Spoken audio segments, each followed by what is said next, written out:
अस्सलाम वालेकुम viewers, welcome to my channel. और आज हम बात करेंगे अबाउट एक्सक्रीशन इन हाइड्रा।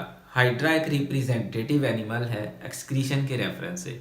हम इसमें देखेंगे कि एक्सक्रीशन किस तरीके से होती है, हाइड्रा अपने वेस्ट को किस तरीके से बॉडी में से एक्सक्रीट करता है। टॉपिक की तरफ जाने से पहले हमेशा की तरह आपसे रिक्वेस्ट है कि अगर आपने हमारा चैनल सब्सक्राइब नहीं किया है तो चैनल को सब्सक्राइब कीजिए। ये आपकी अप्रिसिएशन होती है, आपका प्यार होता है और हमें इससे बहुत ज़्यादा एनर्जी मिलती है, हम बहुत ज़्यादा मोटिवेटेड होते हैं। तो टॉपिक की तरफ चलते हैं, एक्सक्रीशन इन हाइड्रा। हाइड्रा सबसे सिंपल ऑर्गेनिज्म है जिसके अंदर हम एक्सक्रीशन को स्टडी करने वाले हैं। फिर आहिस्ता आहिस्ता हम कॉम्प्लेक्स ऑर्गेनिज्म की तरफ भी जाएंगे कि प्लेनेरिया में एक्सक्रीशन किस तरह से होती है, अर्थवर्म में किस तरह से होती है, कॉकरोच में किस तरह से होती है, और फिर फाइनली ह्यूमन में एक्सक्रीशन का प्रोसेस भी स्टडी करेंगे।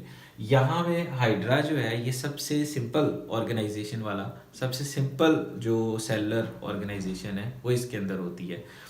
तो हाइड्रा एक नाइडेरियन है, इसके अंदर कोई भी बॉडी ऑर्गन मौजूद नहीं होता है, जस्ट ये दो लेयर्स का बना हुआ होता है। अभी मैं डायग्राम की तरफ भी चलूँगा।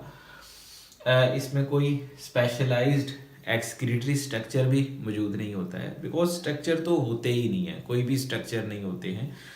जस्ट बॉडी के अंदर दो लेयर्स होती हैं, एक को हम एक्टोडर्म कहते हैं, एक को हम एंडोडर्म कहते हैं, और दरमियान में एक फ्लूइड होता है जिसको मेसोग्लिया कहा जाता है। इसके बाद मजीद बात करें तो इसमें जो वेस्ट प्रोडक्ट हैं वो सिंपली इसकी बॉडी में से डिफ्यूज होकर आउटसाइड इन्वायरमेंट में चले जाते हैं। मजीद हम बात करें तो ये जानवर है भी सीडेंट्री। सीडेंट्री मीन किसी एक पत्थर के साथ, किसी चट्टान के साथ, किसी जगह के साथ ये अपने आप को फिक्स कर लेता है और मूव नहीं कर सकता है।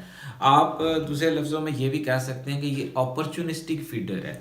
जब कोई फूड इसके साथ पास आएगी ना तो ये तब उसको टेक इन कर सकता है, उससे पहले ये फूड को नहीं ले सकता है। Due to sac like body, ingestion यानी कि entry of food and egestion यानी कि रिमूवल ऑफ फूड जो है ये माउथ ओपनिंग के ज़रिए ही होता है। एक ओपनिंग होती है, उसमें से ही एंट्री होती है फूड की और उसी में से वेस्टेज का रिमूवल भी होता है।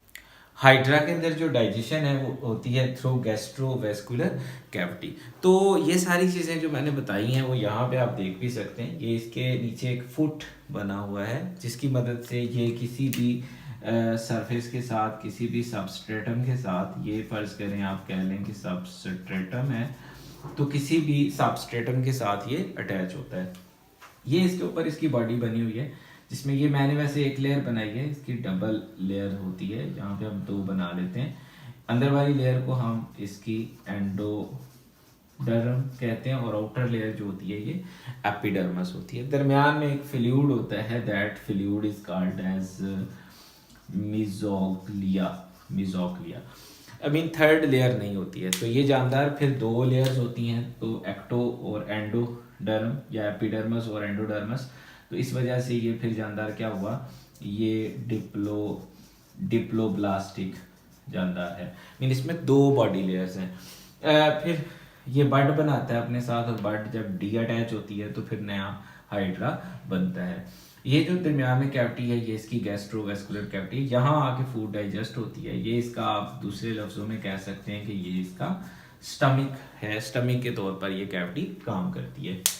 फिर ऊपर जाएं तो यहाँ पे टेंटिकल्स हमें नज़र आ रहे हैं जिसके ऊपर ये स्टिंगिंग सेल्स होते हैं। जैसे मैंने बोला कि ये अपॉर्चुनिस्टिक फीडर है, जब फूड आती है पानी के करंट के साथ, पानी के फ्लो के साथ, तो ये उसको खाता है। तो इसके ऊपर यहाँ कुछ स्टिंगिंग सेल्स है जो कि पैरालाइज करते हैं, अपने शिकार को बेहोश करते हैं। और फिर यहाँ ऊपर माउथ ओपनिंग होती है, इस ओपनिंग के ज़रिए से फूड आ जाती है कुछ इस जगह पे। यहाँ पे आके इसकी फूड की डाइजेशन होगी और जो वेस्ट प्रोडक्ट्स हैं, जैसे हमने कहा कि वेस्ट प्रोडक्ट्स जो हैं वो स्किन सरफेस में से डिफ्यूज आउट हो जाते हैं टू इट्स सराउंडिंग। और बहुत सारे जो वेस्ट हैं, जैसे यहाँ से ही फूड की एंट्री हुई है तो बहुत सारे जो वेस्ट हैं यहाँ से ही एग्जिट भी होते हैं। अब ये जो जिनके ऊपर स्ट्रिंगिंग सेल्स हैं, इन स्ट्रक्चर्स को क्या कहा जाता है, टेंटिकल्स कहा जाता है। तो ये था हमारे पास हाइड्रा का स्ट्रक्चर भी, हाइड्रा के अंदर डाइजेशन भी और हाइड्रा के अंदर एक्सक्रीशन भी। और बहुत हद तक हाइड्रा के हमने कैरेक्टरिस्टिक्स भी डिस्कस किए, उसकी ऑर्गेनाइजेशन भी डिस्कस की और ये पाया कहाँ पे जाता है, क्या करता है, ये सारा कुछ डिस्कस किया। तो ये था हमारा आज का टॉपिक। उम्मीद है समझ आ गया होगा। इजाज़त दीजिए, अपने फीडबैक से ज़रूर आगाह करते रहिए। शुक्रिया, अल्लाह हाफिज़।